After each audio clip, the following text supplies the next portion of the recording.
Netcasts you love. From people you trust. This is Twit. Bandwidth for Windows Weekly is provided by Cachefly at CACHEFLY.com.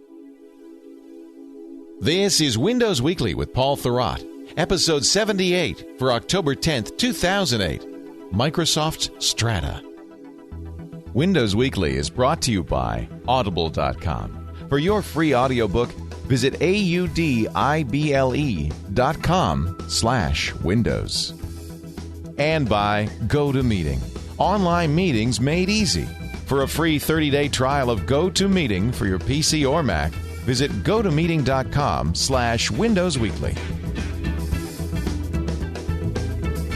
It's time for Windows Weekly, live from beautiful Dedham, Massachusetts, the sun and fun capital of Western Massachusetts. It's Eastern. It's Paul Thurrott. Hello, Leo. Hello, Paul. Paul is the man in charge of the super site for Windows at winsupersite.com, a great site if you're interested in Windows news and how-tos and all sorts of great stuff. Also the author of the brand new Windows Vista Secrets, just came out, a second edition, covering SP1 from Wiley & Sons. And news editor at Windows IT Pro joins us every week to talk about Windows, Zune, Server, Xbox, stuff. Mesh, Live Mesh. Mm-hmm. Hello, Paul. What was that? Sign language? What were you doing there? I was counting the ways that counting was this the like subjects. We're Windows, like stormtroopers giving Mesh. each other. Yeah, we have the high sign. So the book is out, and are you going? You were talking about a giveaway last time. Did you decide on what to do? Yeah, and I have not decided what to do completely. But what has occurred to me is I'd like to give away copies of the book first to people who listen to the podcast, and I'd like to give away copies to people who follow me on Twitter, and then I want to do some sort of general giveaway on the site. So Wiley has sent me 4 boxes of these things, which are thick enough to provide a foundation for the addition to my home. And but the problem is, how do I do this, right? So if I tell people to email me, all I'm going to do is get hundreds of email, and that's terrible. So tell me what you think of this one. I was thinking of, say, for this initial round here, maybe 10 copies to people who are listening to the podcast. Set it for a certain date and time for maybe a 15-minute window. Okay. If the email falls outside of that window, it doesn't count. Okay. Right? Which so they have to sit at their mail and just ready to push the button. I will. No, they don't have to be first. I will randomly select 10 people who email me during that window. And what will the window be? I'm thinking it will be Sunday, October 12th. Okay. From 10 a.m. to 10:15 a.m. Eastern Standard Time, so my time. Eastern Daylight. We're still in daylight. Okay. So, well, whatever it is, yeah, so I guess we will be on that day as well.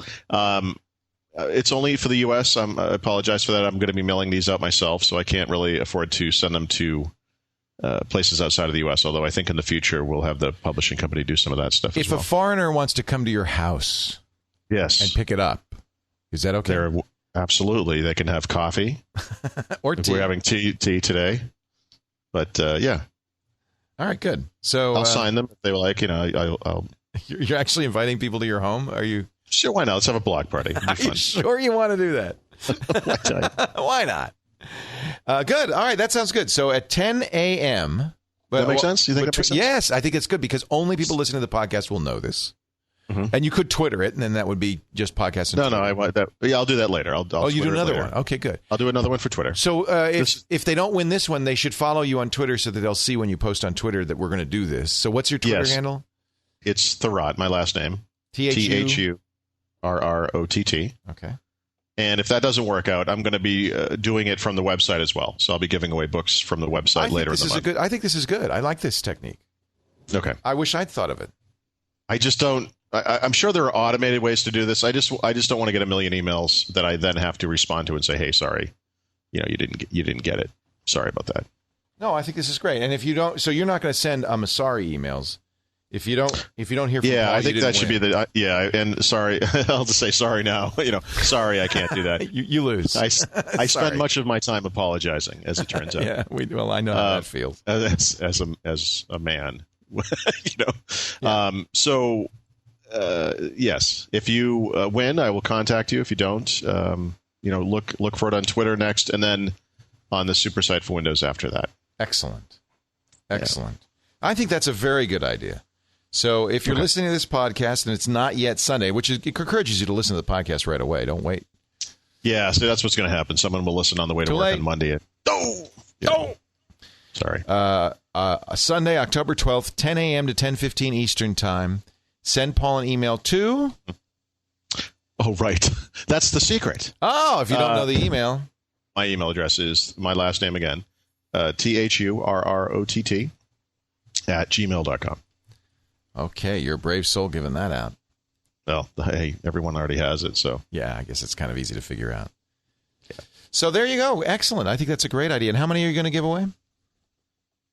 On Sunday, I'll give away 10. I'll give away 10 more from Twitter, probably a week after that. And then at least 10 or 20 after that via the site. So I could probably give these things away for the rest of the year. I think the you have publishing company has, they promised to send more as well. So. Oh, that's nice of them. Yeah. That's great. And I think I need to talk to them about international because they had asked me about shipping stuff internationally. And, we have so many international, fully 30% of our audience is outside the U.S. Sure. And I really, I've kind of made the commitment when we do UGM that we'll absorb the cost. And that's going to be significant because that's a tariff we have to pay. Well, this book is humongous, too. That's the other problem. It's like mailing a Volkswagen, All right, good. Very nice. Well, maybe we can figure something out if people want to pay to have it shipped and they live outside the United States. I don't know. But for this round, let's just do U.S. only podcast listeners, and fair enough. We'll work from there. So coming up, we're going to talk about something called Strata. What could that be? Think about cumulus, stratocumulus, cumulonimbus. What do these all have in common? Also, Hyper-V. We're going to talk about Android a little bit. New Xbox experience coming. All of that is ahead. But first, it's time to mention our friends at GoToMeeting. GoToMeeting is a great company that does, I think, a fantastic product. And I'm really glad that they're kind of along for the ride. I've been advertising their products now for, I think, 4 years. GoToMeeting. Well, let me explain what it is. If you haven't tried it before, is a product that lets you do online meetings. So you've seen these before. Microsoft even has its own product. But let me tell you, it's worth getting GoToMeeting because it's fast, it's effective, and it's really easy for your clients. And one of the problems with some of these other solutions is you got to get your clients to jump through hoops for these online meetings. That's not going to work, especially if it's a sales meeting or it's somebody you don't know that well. It should be easy. With GoToMeeting, it couldn't be easier. It takes you 2 minutes to install it in your system. It's hooked into Outlook, so you can send a message right away in Outlook. Or even if you're on you're on a conference call, you're talking to a client, you're saying, I'd like to show you something. Can I show you my PowerPoint? And he says, yeah, but you're 4,000 miles away. How? Do me a favor. Go to GoToMeeting.com. So your client goes, tap, tap, tap, GoToMeeting.com. And then you give him the meeting ID 178943 or whatever it is. He enters that in. All of a sudden, he says, oh, there's the PowerPoint. There's your screen. Yeah, that's me. You could chat back and forth. They have VoIP built into it. Works on Mac and PC. So even if your client's a Mac user, no big deal. And it's fast. It's efficient. It's very quick. I'll tell you close more deals. It's great for collaboration, great for training. And right now, free for a month because they want you to try it. They want you to get the idea of what GoToMeeting can do for you. So if you go to GoToMeeting.com/Windows Weekly, I think I have that wrong on the screen. Let me get that fixed. GoToMeeting.com/Windows Weekly.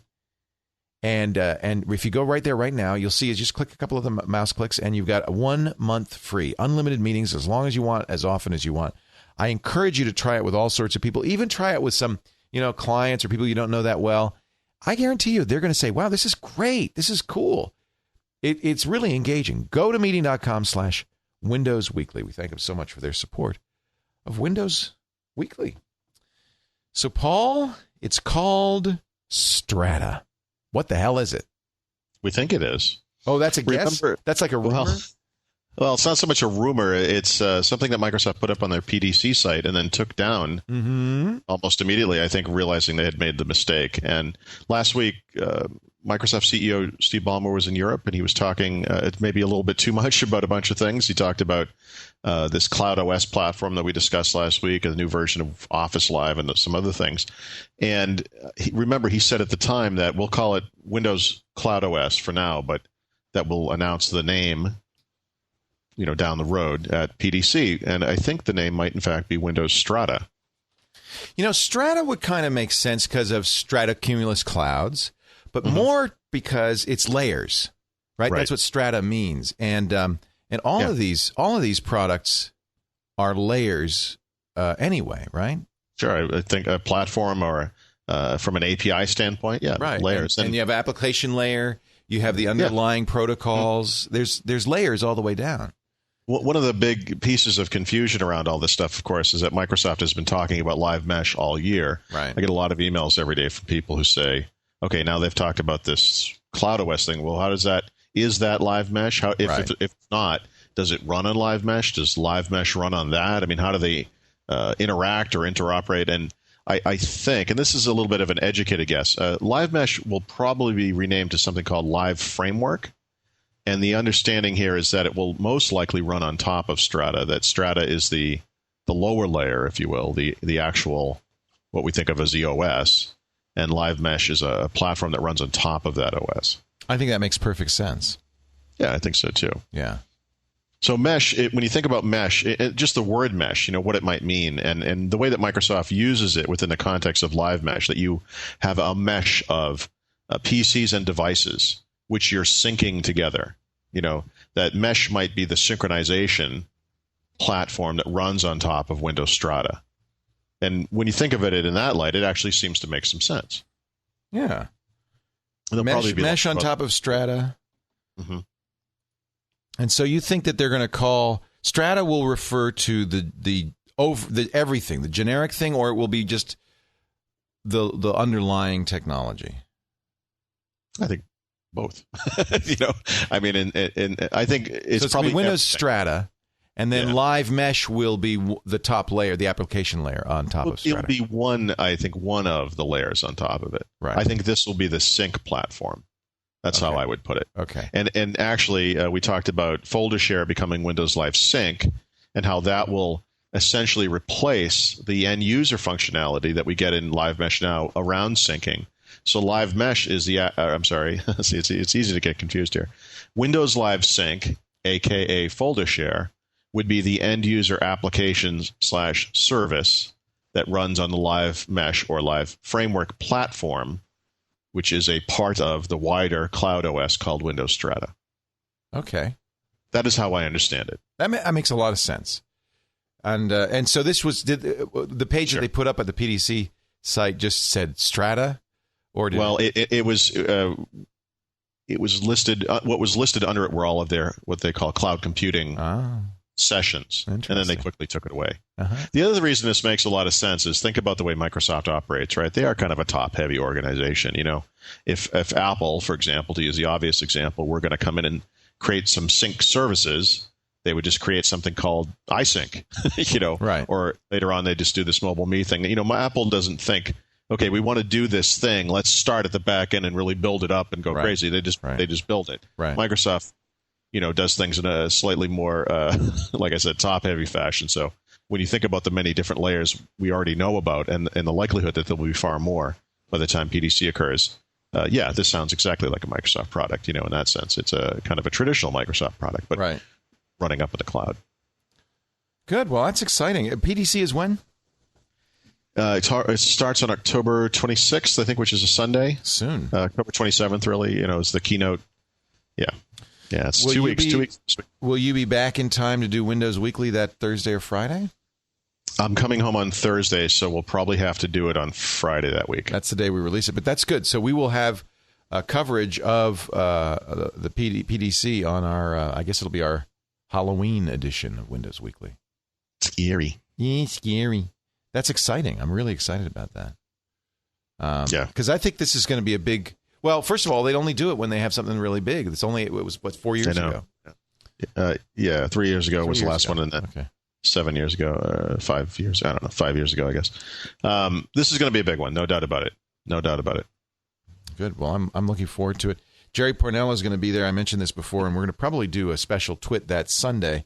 So I plan on that being on that too as well, so we could talk about PDC and what's new. People say I only cover the Apple announcements. I just want to show them. We will cover the Windows announcements too. We are going to cover the, Apple just announced yesterday. They announced that they're having an event on Tuesday. And I think it's those new notebooks. And I think the rumor mill, which has been pretty accurate lately, is predicting I think 7 new notebooks, 3 MacBooks, 2 MacBook Pros, 2 Airs, and carved out of a brick of aluminum. Carved out of a brick. Yeah. You think that's possible? Does anybody do that on anybody else? A single piece. I have to be honest. I mean, I'm not even clear that carving it out of a single piece of anything makes a lot of sense. This is sort of a typical Apple thing, isn't it? No, we're going to do it because we can. Yeah. Why did you do it? Because we could. Because we could. Yeah, it is a typical. It's exactly. It's going to be more durable because right now people are snapping their MacBooks in half by mistake when they pick them up. Well, you have to. I mean, there have to be some screws. You have to be able to get into the darn thing. Yeah. I don't know. It's intriguing anyway. It is intriguing. Yeah. And if they're interesting enough, I'll grab one. I bought a MacBook this summer. You'll grab it and do what you did with that one, which is run Vista on it. Yeah, but I'll get rid of this one and sure. You all right there? You look like you're. I'm bouncing. Are you on a ball? I'm on a ball. Oh, you are. Okay. Yeah, I couldn't do this in a chair. That would have been weird otherwise.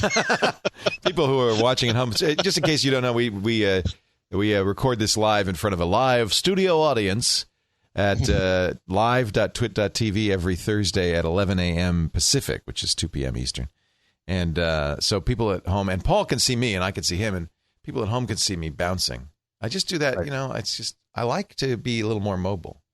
Sure. Do you sit in a regular chair, or do you have one of those knee chairs? You look like you could be kneeling right now. All right. I have an Aeron chair that I've had for years. Is that my wife's done a ball? Really? And I think about that sometimes. I really like it. I spend 7 hours a day sitting here. Sure. And it's nice to have something that kind of moves around, so it keeps me from getting too settled. So you have rock hard abs? Is that how this rock hard ass? Yes. Okay. Right. That's why I have to go to the gym, because I sit here all day in front of the computer. Yeah, but you and I both work out a lot, and I think that's nerds need to do that. So how do you like the Aeron chair? Is that good? I've always wondered. I've never had an Aeron. It's fine. You can't see it probably in the video, but I snapped off one of the arms recently, and it's going to require a piece replacement, so I've decided just to leave it alone. Aeron surgery is extremely expensive. Yeah, I've had it for a long time. I mean, it'd be cheaper to get your arm removed than to get a new arm on your chair. Yeah. Actually, and have it attached to the chair. Yes. Like a Tyrannosaurus Rex. How's that Hyper-V? Last week we talked about the idea that you were going to get one massive Dell computer, a Quad Xeon, and you were going to put Hyper-V on it, the new Windows virtual machine, and you were going to put like every server version known to man on that thing. Did you start that yet? I'm along the way. Yeah. You are. It's not a Quad Xeon, by the way. It's a quad core Core 2 Duo chip, so it's a quad core. Oh, okay. Chip, but it's a workstation class machine, but it's being used as a server. Right. Yeah. What I've discovered this week doing this stuff is I first installed Microsoft Hyper-V Server, which is that standalone version, and then I later went back to Windows Server 2008 because Hyper-V is horribly broken, and I am. Oh, really? I am really freaked out by how bad this is. Oh no. And this is a conversation I'm going to have with Microsoft at some point, but. You would assume with a product such as this that you install it and you do things with it and you kind of move on with life. And if you run into problems, there's some kind of documentation that will explain to you how to get stuff working. Yeah. But as it turns out with Hyper-V, and this is also true, unfortunately, of the Hyper-V role on Windows Server 2008, if you want to do things remotely, if you want to hit this thing with what they call the Hyper-V Manager console from a Windows Vista PC, which one might want to do with a server, rather than sit in front of it, almost impossible to get this thing working. And the process you have to go through, which is too painful for me to describe here because we would all be asleep by the time it was done, is not documented anywhere. In fact, to find out how to make it work, I had, obviously like anyone else, I searched for error messages on the web. And what I found is that a guy in the Hyper-V team documented on his blog the workarounds to making this stuff work. Well, yeah, we blogged it. It's unbelievable. Oh, I mean, and they've known about this for months. Yeah. No, that's why it's infuriating. And it's just stuff like that drives me crazy. So what's wrong? What's not working? What's not working? Well, nothing's working, Leo. I mean, that's a good start. Out of the box. Hyper-V, there's no box. It's a free product you download from the web. But, out of the download, I guess, you install Hyper-V server on this thing. You reboot into this text mode environment that allows you to do very simple things like, set the domain name or the work group, add an administrator, set up remote access, which is what you really have to do because you can't do anything sitting in front of it. You can't install virtual machines. So you install remote access. You can access the thing remotely from, let's say Vista using remote desktop. And then you want to go and actually that doesn't do anything either because that gives you the command line environment. So you want to access it remotely with Hyper-V Manager, which is the GUI. And this is the GUI that allows you to do things like install virtual machines. And that doesn't work. You have to figure out all these workarounds to make that work. And it's infuriating. The sheer number of steps you have to go through on both the server and the client to make this thing finally connect and then allow you to install virtual machines, which I believe is the purpose of the product, is astonishing. And it's the types of things that should happen during install, right? It's almost like you didn't run install, but then you decided to go into the system and hack everything to make it look, to make it do the things that install should have done in the first place. Really, really silly. So you've abandoned it. I mean, it is free. I did it. So what I did was I got it to work. I did it. It's free.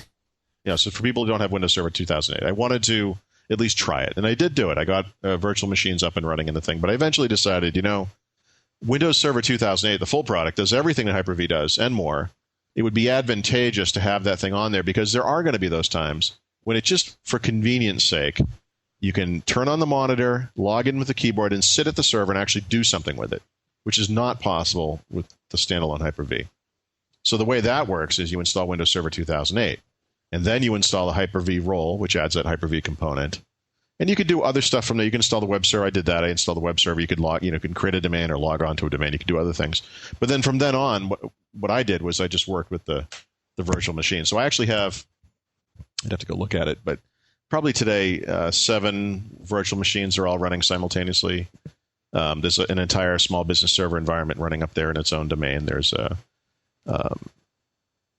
couple of other server OSs. I'm doing something with the Boston user group in a couple of weeks, so I've been testing some stuff for that, and Vista clients, some that run on the domain and some that don't, and there's all kinds of cool stuff you can do. So this is sort of a multi-month process, but right now it is up and running. But again, going to Windows Server 2008 doesn't solve any of the problems. All those remote access problems, all those weird fixes you have to go in and make, still have to do.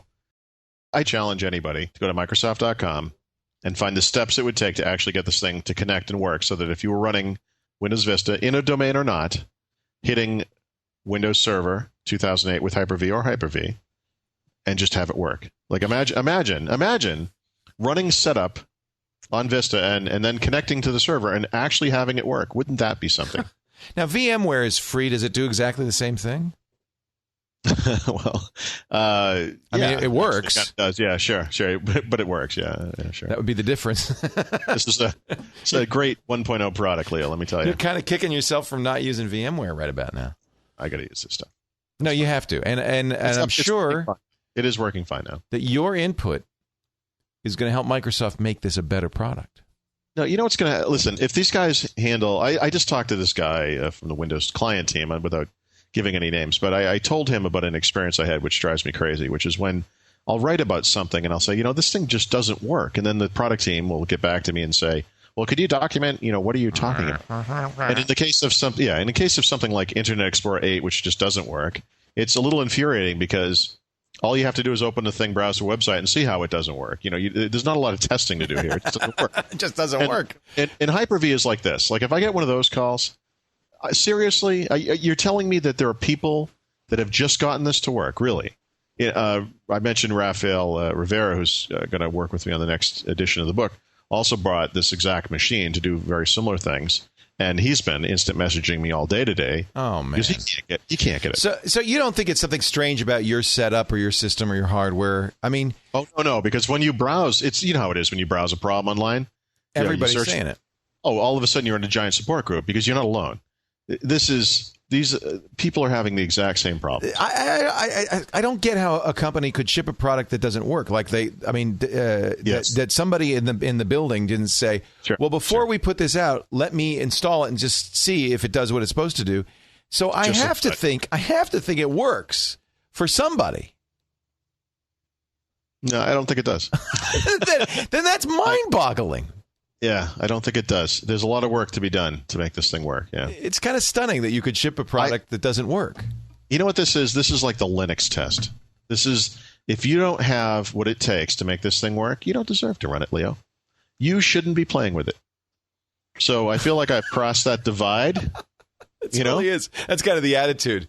Well, if you can't figure out how to use apt-get, then really I can't help you. You can't even say RTFM in this case because you can read that thing all you want. It doesn't mention any of the problems. It's RTFB. Read the blog. Read what should happen when you install this thing is what this book is about.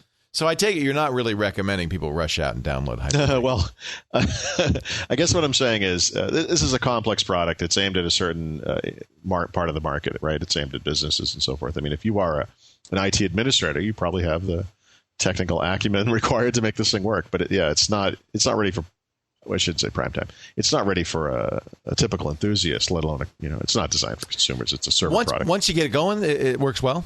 It's fast and all that. In fact, I think the early tests are that's faster, right?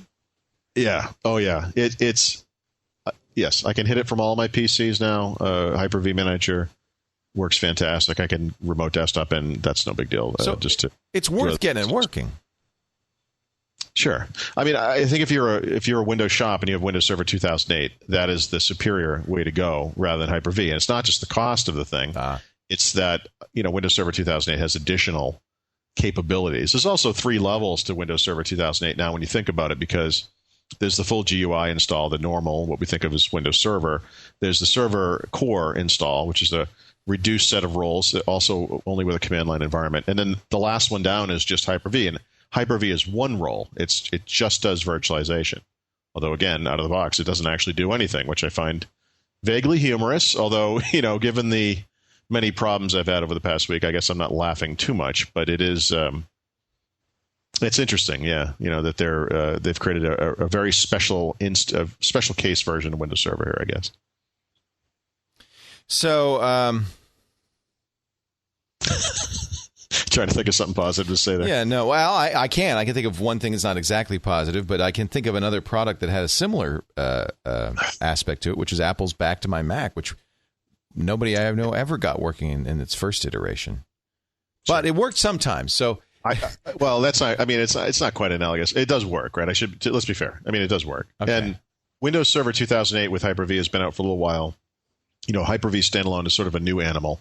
I think if you were coming into this world with a background in Hyper-V running on Windows Server 2008, you'd probably find it a little more manageable than, say, I have. But yeah, like I said, I mean, the problem is you can't actually look in their documentation and discover what's wrong. You have to get online and look it up. Right. It's ridiculous. I'll write about it. I just can't believe it. I can't believe it's really this way. But it is. There you go. Moving right along. Let's talk about Android. I ordered one, and now I'm starting to see a lot of videos on the Storm, and I'm wondering. See, I have T-Mobile and I have Verizon, so I could go either way. But I'm excited. Verizon obviously has the better network. Yeah, for sure. But I think that Android over the long haul is going to be the way to go because there are going to be so many different phones. They'll be on all the networks. Yeah. Different form factors, different capabilities, but this thing is completely open. And that's what I really like blows about it. Yeah, that's what I like about it. Every time I think about leaving the iPhone, right? And I have to say, I don't want to call it a daily struggle, but it is something I think about a lot. The thing that keeps me on the iPhone isn't the interface.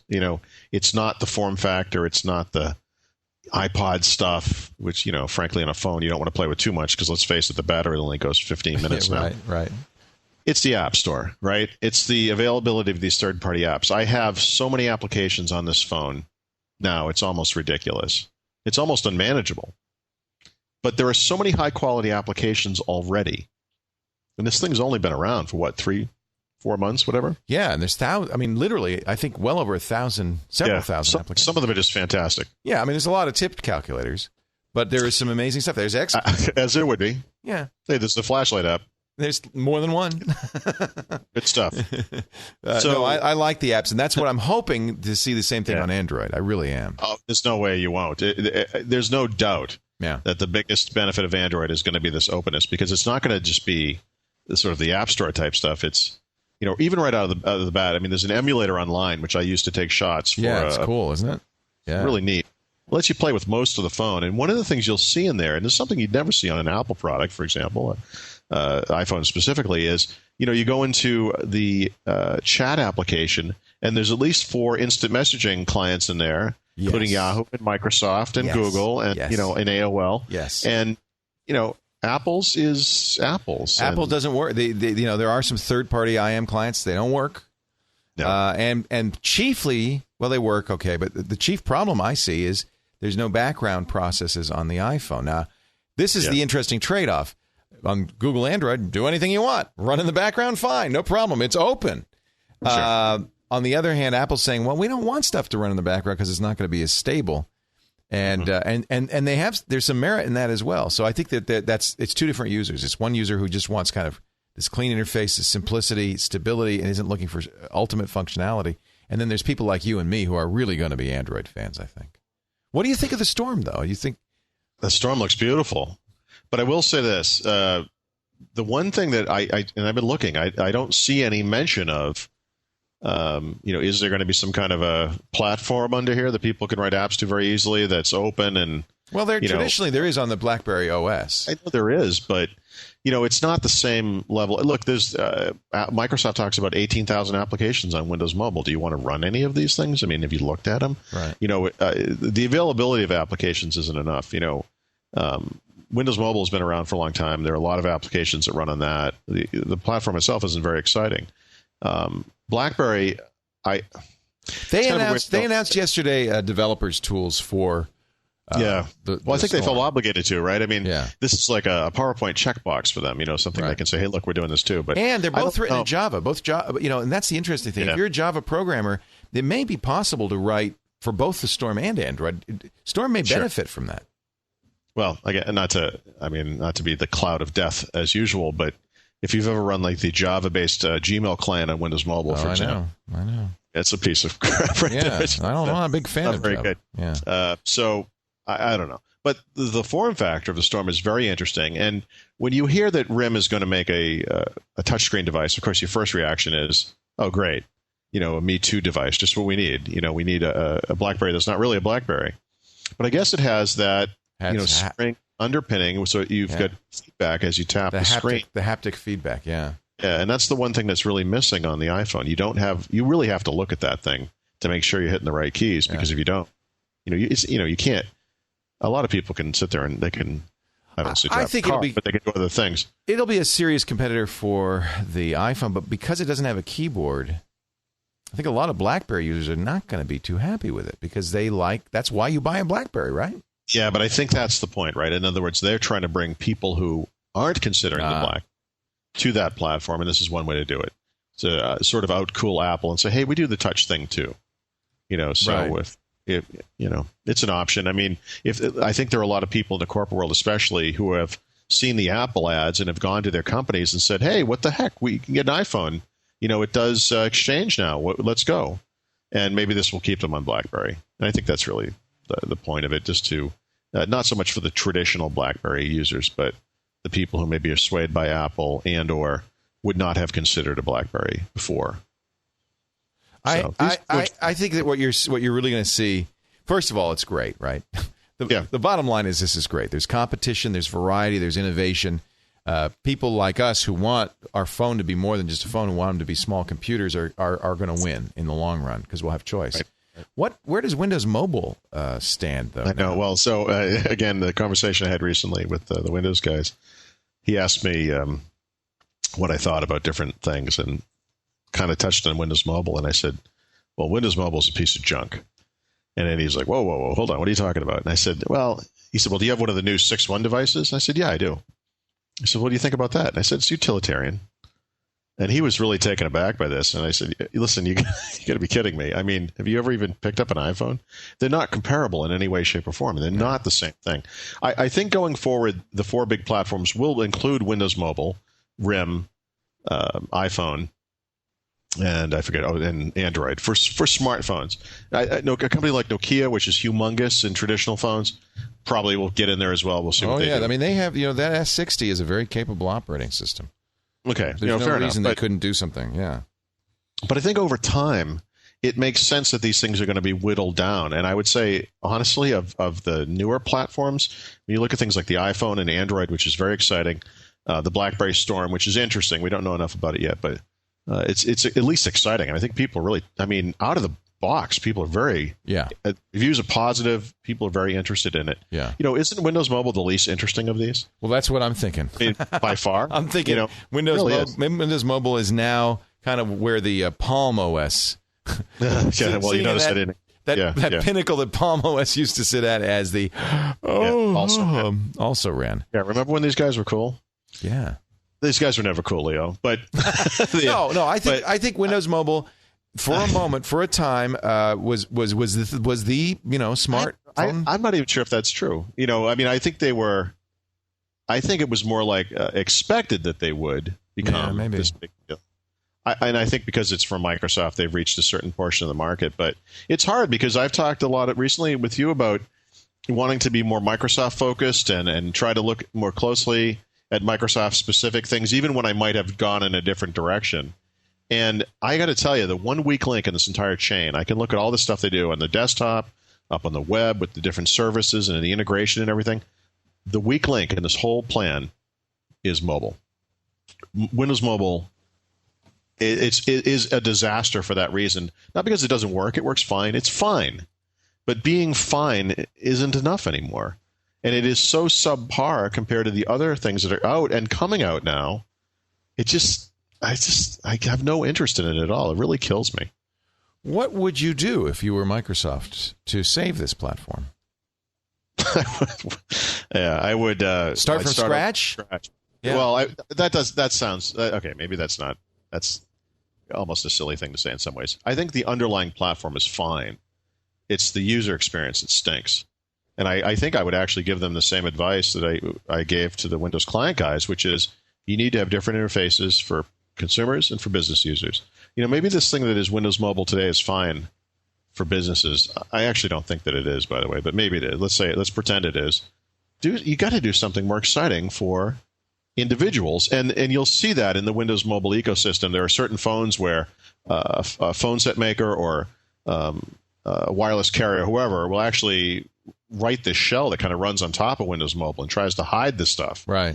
And some of those are it's not mobile. Successful. It's not Windows, really. Yeah. Oh, don't click on that icon. No. What is this thing? No. Yeah.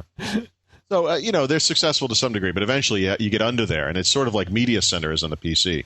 90% of the time, maybe it's fine, but every once in a while, this dialogue pops up, and you're like, "What the heck is this?" And it doesn't look like anything else in the interface because it's Windows. Yeah. That's kind of what those things are like for Windows Mobile.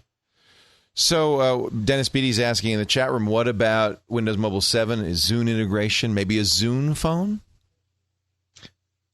Okay. So, I mean, first of all, if you're going to copy Apple, why not go all the way? All right. So they've talked about that. Windows Mobile 7 has been delayed 6 months. So the very earliest it's going to come out now is the second half of next year, meaning that the phones we'll see based on that system won't come out until the first half of the year after that. Okay. Which to me is so far in the future, it's not even worth discussing. But I don't mean to be cynical. I really like the Zune platform. I like what they've done a lot. I'm still in the middle of reviewing it, but it's a solid platform. The players are great. The software is fantastic. The services are great. But, they only have 3% of the market.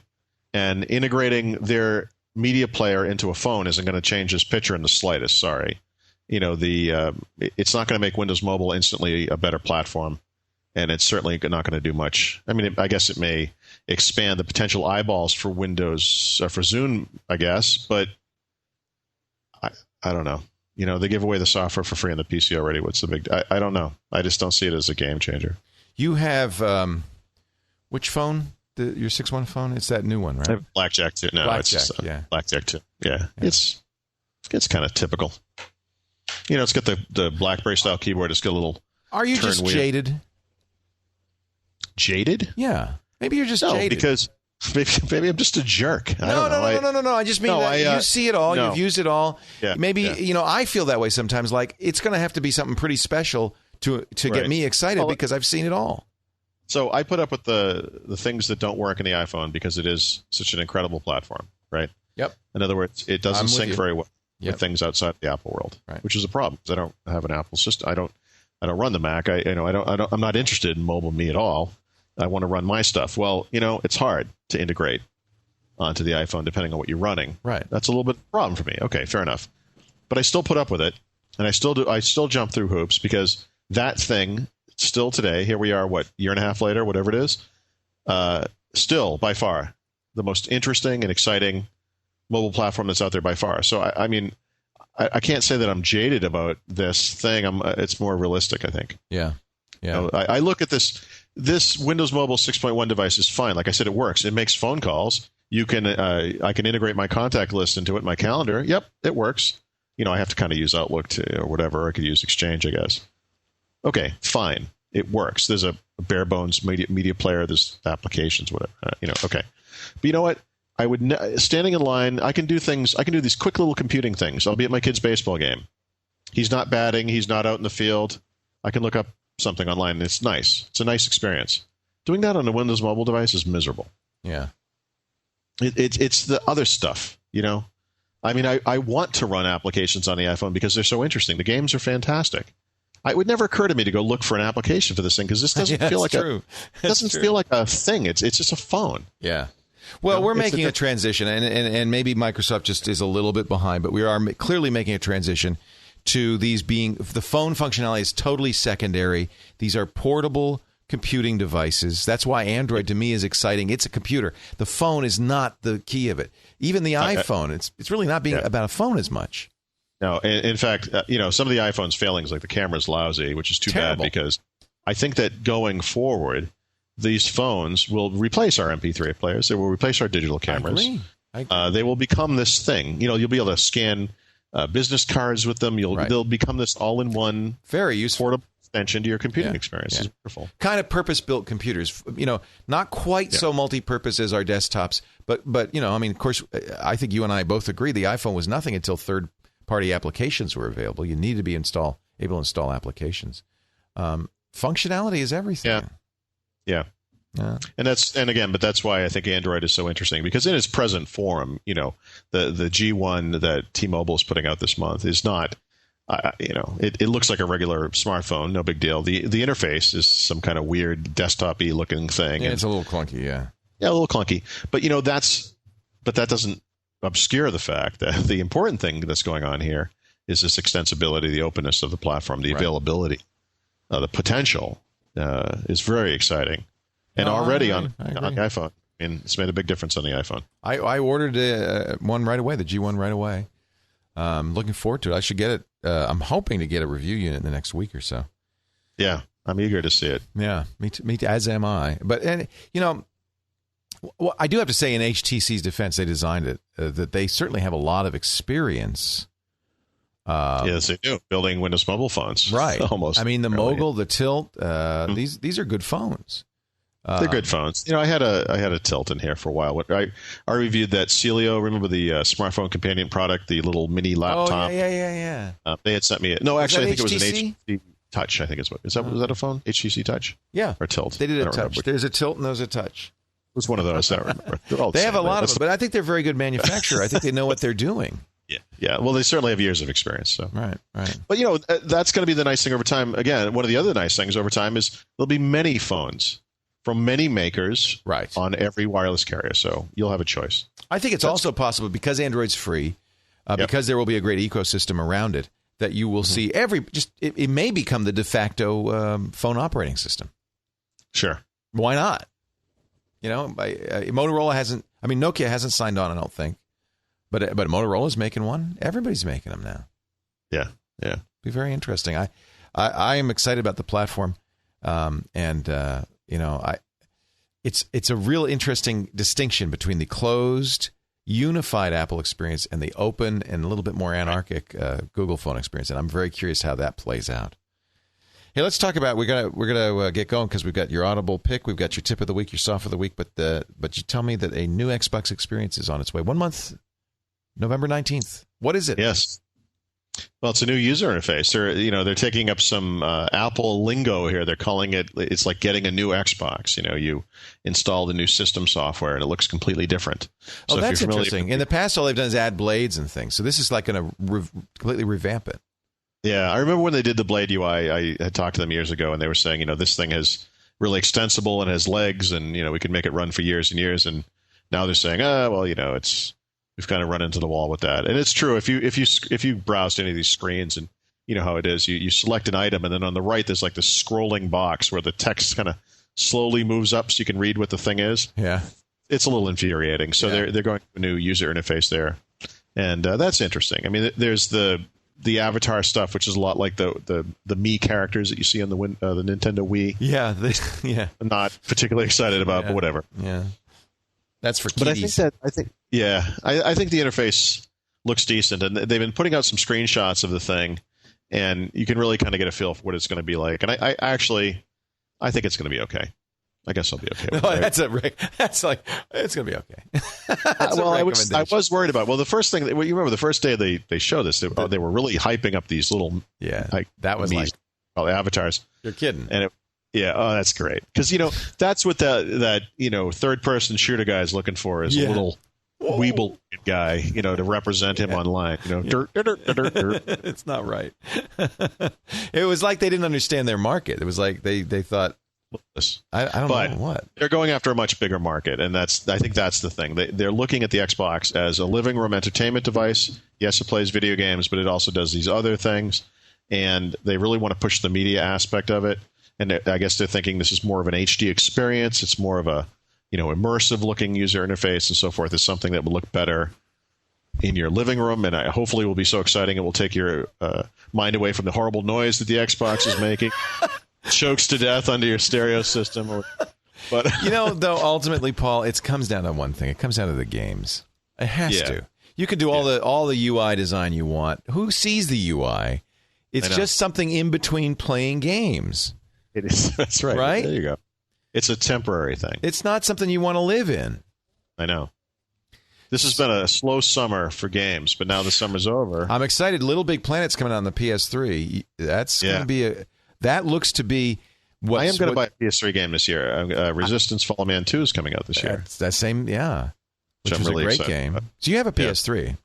Yeah, I never tried. It's sitting there. I think you're going to want to buy Little Big Planet. I mean, wait and see. I was wrong on Spore. I have been waiting for 2 years for Spore. Yeah, everyone has. And it looked like it was going to be great, and it's not compelling. It's like, okay, I don't feel like, I got to play another round. Now maybe that's me. Maybe I'm getting old. I grabbed it for the iPhone. Well, that's not. I mean, that's just a little part. I don't think I've even looked at it. Yeah. No, I'm a little disappointed, I have to say. And but Little Big Planet looks really good. There's designing in it. There's puzzles. I want to kill things, Leo. I don't want to design things. It might be a little cutesy for you. I'm looking at things like Gears of War 2. Yeah, baby. What else is coming along? All kinds of stuff. But it's Band of Brothers. What's that? I think I wrote that down, and that's not actually the name of it, is it? It's I just forgot the name of it. It's a World War II shooter that's out now. Oh, okay. And I have completely zoned on. It's something very similar to Band of Brothers. Okay. Brother in Arms. Brothers in Arms. That's it. Yeah. I need to pick that one up. But Dead Space, awesome looking sci-fi shooter. Left 4 Dead, which is from the guys who made Half-Life 2, looks awesome. Valve's amazing. I think what they do is great. Yeah. I just played through, the classic Duke Nukem 3D is on Xbox Live Arcade. That was a game I wasted serious amounts of my life on online. I love it. And, its timing's perfect because isn't the movie coming out? Oh, is there? I saw a trailer, and it looked it was one of those superhero movies, and it was Duke Nukem. Really? Oh, no, it was Max Payne. I confused Max Payne was a great game, too, by the way. Very similar. I loved Max Payne. He was Max Payne. Duke Nukem was a little more comic. I loved Duke Nukem. So is it it's the full Duke Nukem? It's the original Duke Nukem. It's all the stupidity from 10 years ago, but it's It's a little long in the tooth. I mean, I guess, it's like, damn, I'm looking good. Yeah. Okay. So, but I did play the whole game through like an idiot because I love that stuff. It was a great game. It was only $10 when it came out. It can't be much more in the arcade. I hope it's not. It's classic because back then the big thing was Doom, the original Doom. Right. So this thing sort of 3D, but not really. So you could go up and down, but it was faked, and there's some comical special effects when you look around because it's fake. It's not really 3D, but. Yeah, it was cool for its time. I mean, I guess I'd have to say it hasn't held up very well, but it's fun, for a nostalgia thing. Yeah, nostalgia's big. I see people. My son is all excited about going over to one kid's house because he has a Super Nintendo. Nice. And they play these old games, and he says, "I love them." Yeah. I mean, it's not even nostalgia for him. I mean, this is Firefly, it was before he was born. Yeah, and they're playing Mario and stuff, and he loves it. Hey, my son came in and I was playing, I have to think about this. It was called, it's In TV Lives, like the Intellivision. Oh, man. On the Xbox 360. And I was playing Night Stalker. Oh, fun. Which is a classic game from my childhood. Right. And my son kind of came by and he sat down and watched this. And then he said, when I get up in the morning, can I play that? Oh, see? Sure. It's always been about the game, not about the graphics. The graphics are very cool, but if it's a crappy game, it's a crappy game. Yeah. And if it's a good game, I think it could triumph over bad graphics. Yeah. A little bit, anyway. No, absolutely. In fact, my software pick of the week is based around that theme in some ways. So we'll get there. Halo 3? Halo 3 Recon. Sort of a side game, not really a sequel. It's actually... I'm surprised they didn't do that sooner. I thought they would try to cash in on that. It's not coming out until next year, so a year from now. That's interesting. But it's made by Bungie, which is important, I think, and is a side story that takes place right before the events in Halo 3. So there's a single player campaign, and then there's also going to be some online stuff. And it doesn't require Halo 3 apparently. I guess it's a standalone game, so you can just throw that thing on there, and you don't have to have the original. Although I would imagine everyone who buys it will have the original. By that point it'll probably be free anyway. But that looks interesting. So. And you say Steve Ballmer called the Xbox 360 an unqualified success. Yes, he did. I actually wrote a story. I was so blown away by that statement, I actually managed to write an entire article about it. In what world would that be an unqualified? I guess it's successful. I'd qualify it. Hey, listen, this is the way I described it. This is a system that is responsible for the single largest product recall in consumer electronics history. $1 billion. Yeah. It is a product that has consumed tens of billions of dollars of R&D that will never be paid back. Yeah. And it is a product that shipped over a year before its competition and will likely still come in last place in this generation of video games. So I suppose looked at in that light, not so sure. But, we'll see. They are making some steps to prop things up a bit. This has been a tough year for the Xbox 360. I believe that they were actually outsold by the PS3 in 6 of the first 8 months of the year, which is kind of scary. Because then the Wii beat it. The Wii's kicking the living daylights out of it. And then the Wii comes along out of nowhere. That one was classic because no one saw that coming. When Nintendo unveiled the Wii, I think it was at A3, 3 years ago, whatever that was now. Everybody made fun of it. Yeah. Look, you can move the controller around. And everyone's like, oh, geez, these guys have lost it. And here they are, they're, killing everybody. So, but, Microsoft dropped the price of the Xbox 360 back in August, and the first sales results are out. And actually, sales are up, monthly sales are up double in the US. They're up 62% month over month in Europe, and they're up 500% in Japan, which isn't saying much. I think they sell 12 units a month, but still, they've gone up dramatically there as well. And Japan is a market that Microsoft has historically done horrible in the video game world because, the other companies, of course, are from Japan and I think understand that market in ways that Microsoft does not. Right. But, who knows? This Christmas, I think, will be crucial for, I think, the outcome of this generation. There's no doubt that Nintendo is going to take the crown, right? I think we can accept that. But the big deal here would be retaining their number 2 spot. And if they could ever beat Sony and come in number 2 and have last generation's number 1 champion come in last place, that would be quite the achievement, I think. Well, I don't see it. Yeah, and is there going to be a third generation Xbox, you think? I mean, how soon before that happens? I honestly, I'm sure there is, but I really believe they've got to that be working on it now, right? Yeah, with the Xbox 360 and the PlayStation 3 especially, you have to think that these companies want to space out the releases as far as they can so that they can recoup as much as they can. Yeah, that's true. In product development, because the cost of creating these consoles was so high that they just hemorrhage money every single year, and they're really, I think Sony had said basically we need to sell this thing for 10 years just to break even. Well, also developers, it takes developers a while. We're only now just starting to see PS3 games that live up to the platform. But there are still complaints on that stuff, by the way. Yeah. There are games like I just read today, BioShock, for example, which shipped over a year ago or last year for the Xbox 360, is now coming out for the PlayStation 3, and people have played the well, they've been freaking out because it looks terrible. Compared to the Xbox 360 version. Yeah, I played on an Xbox and on PC, and of course, it looks fantastic on the PC. Of course, as it would. Yeah, sure, of course.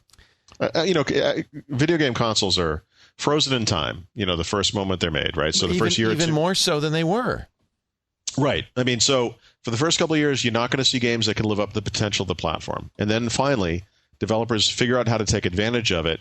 And for a couple of years there, you have that golden time period. We're still in that, I'd say, for the 360, where the games come out and they're just unbelievable looking. Although I would say, Gears of War 2, for example, will come out. It will look probably better than Gears of War, which is a fantastic looking game, but not that much more, right? I mean, I think we're hitting that part of the lifespan where developers understand it, but we've seen it all, so as far as visuals go. But PCs go up all the time. PCs are a moving target, so it's always going to be possible to do something much more incredible on a PC. So it wouldn't surprise me to discover that you could have a much nicer looking game with, say, BioShock or whatever, Crysis, which is not coming to the consoles, on the PC than you can on a console. We're going to take a break. We're going to come back in just a second with Paul's tip and software picks of the week. But before we do, let us mention our good friends at Audible.com. I'm an Audible fan. I listen to Audible all the time, and I'm always plugging them. You have a pick. Actually, it surprises me just a little bit. Before we get to that, though, I do want to mention that Audible is doing something very exciting, and we'll have more information on this down the road. But they're doing this Metatropolis, which I saw that. Yeah. Now this is the one where they're giving you a preview. There's just listen to Twit this week. Okay, listen to Twit this week, and then we'll talk. Because I can't telegraph it, tell you yet. But I can telegraph it, but I can't tell you. But the idea is they got 4 of the great science fiction authors together to write novellas around, or maybe 5, around a principle, around a universe that they all agree upon. And I'm listening to. I shouldn't tell you that. I have access to it, and it's incredible. So John Scalzi was the editor of this and put together an amazing thing, and some of the best readers, and a lot of I think 3 different actors from Battlestar Galactica. We had talked about me reading one of these, and I'm a little disappointed I get to, but the timing didn't work out. But this is going to be very exciting. But you have a pick, and I want to. So this is not available yet. Metropolis. I looked at that, and the reason I didn't pick this was because it wasn't available. But as it turns out, I purchased the book in the past week, so I felt like that was a decent. It won't be till October 21st. We'll talk a lot about Metatropolis next week when I have more that I can say about it. But let's talk about yours, because actually this is a great choice. But I am a little surprised because in the past, you and Randall Stross, who is the author No. of this, Actually, I like Randall Stross a lot. In fact, I think we had brought him up recently because he wrote something that was uncharacteristically out to lunch for him. He's usually very good, and he's written a book about Google called Planet Google, which looks excellent. I've just started it. I can't wait to read it. He's a business professor at San Jose State, so he's like right there. Yep. He writes for the New York Times frequently about these subjects, and I agree with you. 90% of the time, he's absolutely right on. He's probably one of the most insightful guys out there. I can't wait to read this. The reason I think this one's interesting, there are books out there about Google, right? I mean, they've been around for a while now. People have written stories. But the books that have come in the past have always focused on basically their rise to prominence and the things that brought them there, things like search and advertising, which are basically what everybody knows about already. This book actually focuses on sort of the modern Google and what they're doing to turn into this, cloud computing supergiant. Right. Someone that will or something that will compete with Microsoft in this next generation of platforms. There goes my phone again. Well, let me ask you a question. My phone is ringing. Yeah. Right? Yeah. Now, I have turned off the ringer on this phone. Yeah. 100 times. Yeah. And it's still ringing. Why does it ring? That's not the blackjack, is it? No, it's the house phone, and I don't understand. Well, it's not ringing in your office. It's ringing somewhere else, right? No, it is ringing in my office, and this is what I'm talking about. I think I told you the story. My wife comes in here. She takes my phone. She turns it on. Turns it on. I don't know why she does that. She couldn't program Either the VCR. that, or it's running it could be running hypervisor. I think it might be haunted. I don't know what's going on. I think on this podcast, I have turned off this ringer every time. 50 times. And it still rings, yeah. Yeah, every time so far. So I don't care. That's fine with me. I'm sure the audience. I'm concerned about it. I know our audience doesn't mind. So let's get back, though, to Randall Stross. Randy Stross's Planet Google, one company's audacious plan to organize everything we know. But you're saying it's more about the modern Google and where they're going with cloud computing. Well, it's, in other words, past traditional search. So it's all the things you're doing online. That really what Google is about is not internet search. It literally is about organizing everything. Oh, interesting. And that's your personal information, everything, they want to, and the sort of, almost innocent way in which they go about it, that they, we're going to digitize every book in the world. And then people say, well, whoa, hold on. What are you doing? What? And, like copyright holders will come up to them and say, what are you doing? And they're honestly surprised to discover that anyone has a problem with this. In their mind, more data is better data. And that's universal. And they always seem to be confused when people have a problem with their sort of world domination things, which is interesting. So anyway, Google obviously is an interesting story and an unfolding story. So, well, very good. Now, if you want to get this for free, it's very simple. All you have to do is go to Audible, audible.com/Windows, and you can get this or any book in the 51,000 book collection at audible.com. Absolutely free. Stay tuned for Metatropolis. You may not have to pay for that. I'll just give you a hint. We'll give you the deal on that in a little bit, but that's on Twit. We're going to do that this Sunday. But meanwhile, I absolutely recommend that you check out Planet Google, one company's audacious plan to organize everything we know. I love Randy Stross. I'm sure this is going to be I'm going to download it today. And that's the beauty of it. Once you're an Audible listener, the world is your oyster. Fiction, nonfiction, science fiction. It's so great. Audible.com/Windows. We thank them so much for their support of the Windows Weekly program. We thank you for supporting them, because I know many of you have. So, Paul Thurrott, I think it's time for your tip of the week. Tip of the week. Okay. So my tip of the week is, I just call it Think 60. Get out of the stock market would be my tip of the week. Yeah. Right. Tip of the year. Day trading may not be the best option. Oh, man. It just broke 9,000. Did you see that? I don't.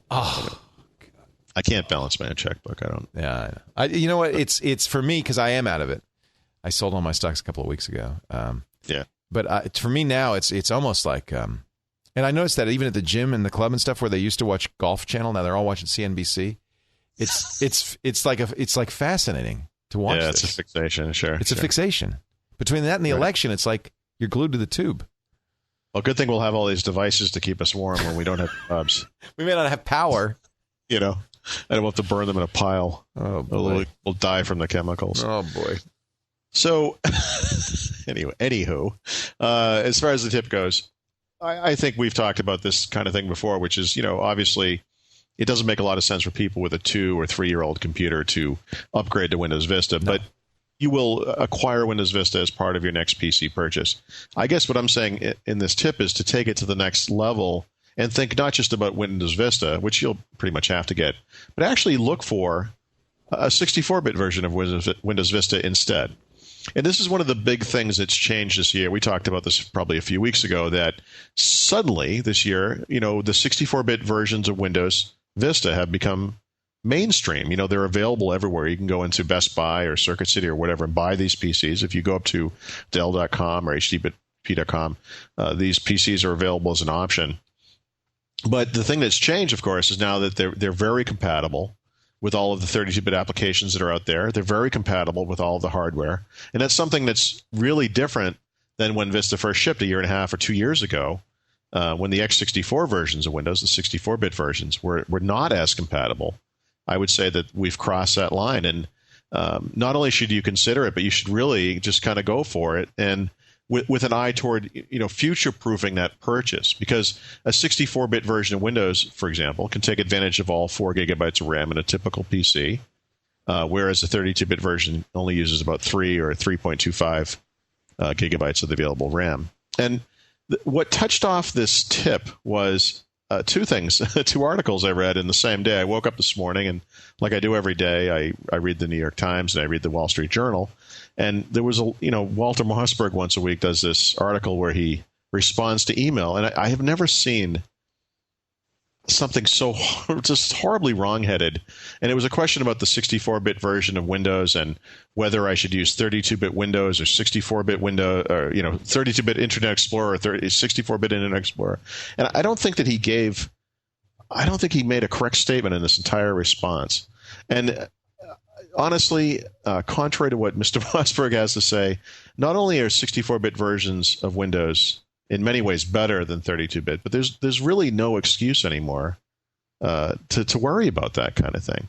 And then, I kind of got along with my day. Somebody forwarded me something from the Windows Secrets newsletter from Brian Livingston, and he has someone writing for him who basically just published a lot of hearsay from some readers who complained about Vista 64 not working. One guy described it as junkware. What? Possibly the worst, buggiest software that Microsoft has ever released. So. Oh, no, it's completely wrong. Yeah. And talked about things like, Adobe Flash doesn't work in 64-bit version.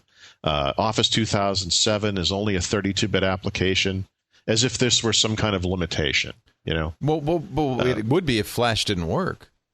It would be if Flash didn't work, but Flash does work. But it does work. In fact, I've been using Vista. It's just not 64-bit. Doesn't matter. That's the beauty of this. Right. I mean, I've been using Vista 64 since April every single day. I use Flash every single day. I use Office every single day. These things work fine. How does it work? Is there an emulator for 32-bit programs? How do they work within 64? Yeah, I wouldn't call it an emulator. They run natively in 32-bit mode. They run under There's a mode. There's a 32-bit runtime, essentially, yeah. And when the 32-bit runtime is going, there's no performance hit, and other 64-bit programs still are 64-bit. Absolutely. Okay. See, that's not. I mean, the reality in today's world is that there aren't many 64-bit applications. But I don't want you to look at that as some kind of weird limitation, because what would a 64-bit application give you exactly, right? Access to a flat linear address space, a 64-bit address space, I guess. But what kind of application would need that much memory, right? A CAD/CAM program, a high-end video application, I don't know what, maybe the next version of Photoshop, which will be 64-bit. It doesn't. You don't have to have a 64-bit version of Office. If you did, Microsoft would have made one, and they probably will eventually. But there's no real advantage to it yet. Just having the underlying system running as 64 bits is an advantage, because you can run more applications, because there's more available memory. But whatever. I was so incensed by this. I mean, this is just such bad advice. It occurred to me that you could really take this in the complete opposite direction and say, not only is 64-bit Windows okay, but if you're buying a new PC, you got to get a 64-bit version of Windows. You're getting a new PC. It's going to work fine. I'm telling you, this entire year, I have yet to run into an application that doesn't run on this thing. So that's my question: is there anything that you wanted to do you couldn't do at 64? Nope, not once. I have never even thought about it. And that's what's beautiful about it, because I think it was back in July, Edbot wrote something about 64-bit versions of Windows, and I thought, that's interesting. I've been doing this since April as well. I just stopped thinking about it. I have never run into those weird compatibility issues. It never happens. Is there a reason, if you were content with 4 gigs of RAM, is there a reason to go 64? If you didn't want the extra memory? As opposed to 32? Yeah. Yeah, I mean, I think there are some small reasons. Nothing dramatic. It's not more stable. It's a little more secure. It's a little more secure. This is not something I can, it's 9% more secure, 17. Well, you have to have signed drivers. Yes, you have to have 64-bit drivers, which should help stability. It has kernel protection, which should help. Yeah. And that's, by the way, the programs that didn't work initially were mostly antiviruses because they wanted to modify the kernel. I would just say that if you have with the understanding that Windows 7 will be the next version of Windows Vista, and thus won't be the huge jump that Vista was over XP. if you have any inclination that you might buy a 2008, 2009 era PC and want to upgrade that thing to Windows 7, you should go Vista 64. Just go 64 because 64 is going to be the mainstream version of Windows 7. And if you don't have 32-bit, if you don't have 64-bit drivers for some of your hardware, that would be a reason not to. I mean, there are, but in other words, you're getting a new PC, so the drivers are going to be on there. Yeah, but if you have like the Microsoft fingerprint reader as an example, which only has 32-bit drivers, there are always going to be examples like that of something. So you do want to be aware of that. No software is perfect, but that's what I'm saying. In other words, you're getting a new PC. You may tag along with some of your software from some of your hardware from before, your printer, your scanner, things like that. Yes, I mean there are going to be those examples. That's true of every version of Windows. I don't think that's a big difference. But for example, before this podcast, I plugged in this headset, which is different from the one I used last week. It has not been configured. Yeah. It did a little futzing around there in the corner, and it works. I didn't have to do anything. I didn't think about it. I didn't plug it in and make the sign of the cross and sacrifice an animal, or it just works. All right, first you moved us to Vista, now you're pushing a little harder. Now we got to go to 64. We're trying to keep up with Paul here. Next week we're moving to the cloud, baby. Yeah, I think we might look back on these days agonizing about operating systems. Yes. In a few years and say, boy, that was silly, wasn't it? All you really need is a browser. Everything else is fine. Could be 64-bit, could be 32-bit. I guess that's your call. Does somebody saying in the chat room that his Flash won't work in IE on Windows 64? It won't work on the 64-bit version, but by default, you're running the 32-bit version of Internet Explorer. Yeah, that's true. So do you get both versions on Windows and Vista 64? Yes, you do. Okay. By default, you're running the 32-bit version. Again, it's something you don't have to think about. If you just go to the default browser, it's IE, it's the 32-bit version. Got it. So really, what they've done here is they've got a very good 32-bit mode, as they did, by the way, when they went to 32-bit from 16-bit. Sure. That just handles it, and there are some examples of hardware drivers that haven't been updated from some manufacturers. Microsoft is all about backwards compatibility. Anyone who has spent any time programming Windows, if you're familiar with the Win32 API, you'll know for a fact this thing was based on what is now called the Win16 API, which is a horrible piece of junk. Right. But, to make it easier for developers moving along, they just kept it the same. Sure. So we've been saddled with this, spaghetti code looking, disaster for a couple of decades now. But, that's what Microsoft does. They make sure things work. Right. And they keep the trains running on time. And frankly, we've got to push, people like Adobe to get their act together and put a 64-bit version of Flash out. Sure. And by the way, Adobe is going to be one of the first mainstream software developers to come out with a 64 application, Photoshop. I think a lot of Apple users are eyeing Vista 64 going, because they aren't going to do it on the Mac. Not right away, anyway. Right. All right, time for your software of the week. Yeah, this one's interesting. And by the way, I would point out, 32-bit application runs fine on Vista x64. We need a new sticker. Runs fine on 64. And then it says, of course. Of course. So this one's kind of cool. And it's also in keeping with our discussion about, Xbox 360 games and shooters and so forth. This is it's an open source first-person shooter. It's called Assault Cube.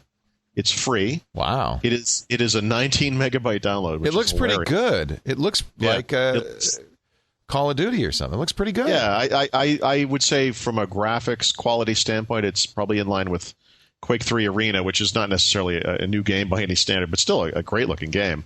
It's not that kind of a game. It's not like a science fiction game. It's more contemporary with its the setting and weapons and so forth. It's along the mode of something like Unreal Tournament, where it's an online, or I should say a multiplayer only game. You can actually play the single player version, and it's you against bots. But it looks great. It runs faster than all get out. It's really neat. And you can hop online and play against other people. I think it's so cool that it's open source. It's 19 megabytes. I'm downloading it. It took me 12 seconds. Like a Steve Gibson game. It's an assembly language. Yeah, it's crazy.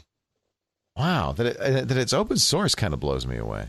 And, not that we necessarily serve this demographic, but I know there's a version for Linux, and there might be a version. I'm downloading the Mac version. There is. And it's OpenGL, which is interesting, as opposed to DirectX. That's one of the reasons they could be open Cross-platform. Cross-platform, yeah. Wow. And they say because of the efficient network coding, it'll run even on a modem. Yeah, you can right. You can actually deathmatch online on a 56K modem. And it'll run on a P3 800 megahertz. Sure. It runs great. Like I said, I'm playing with it today on my system, which I'd like to again point out is a 64-bit version of Windows Vista, and it works fine. It works great. Unbelievable. Yeah. And let's see, it does 1900 by 1200. I'm going to do it a little smaller. I don't want to kill this screen.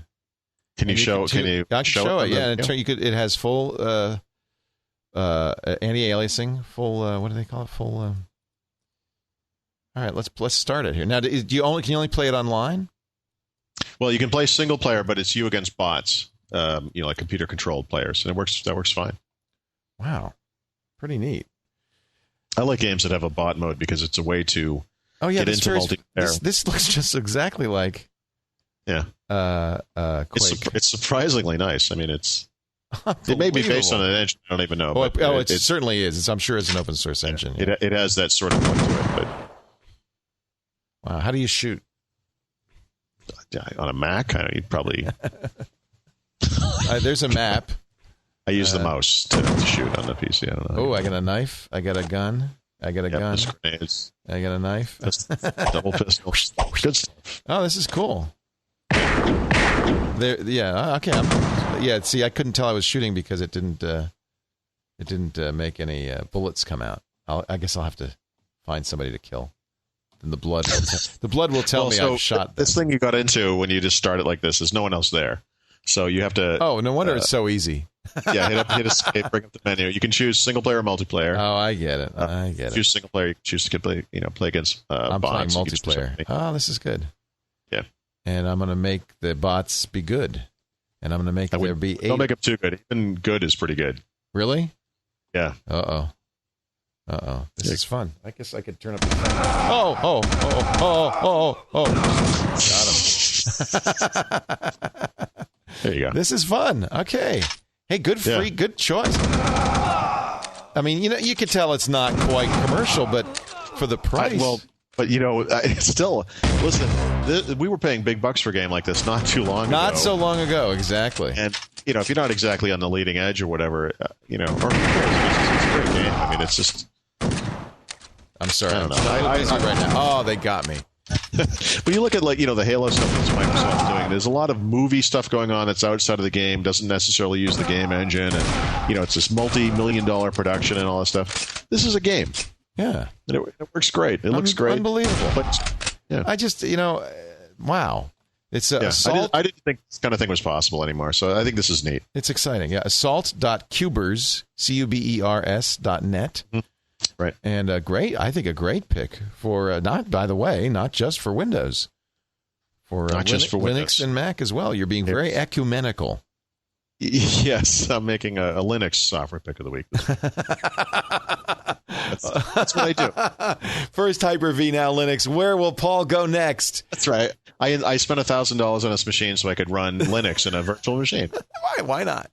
It's free, and Paul Thurrott is the host of the Supersite for Windows, winsupersite.com. A great place to go for tips, tricks, great articles.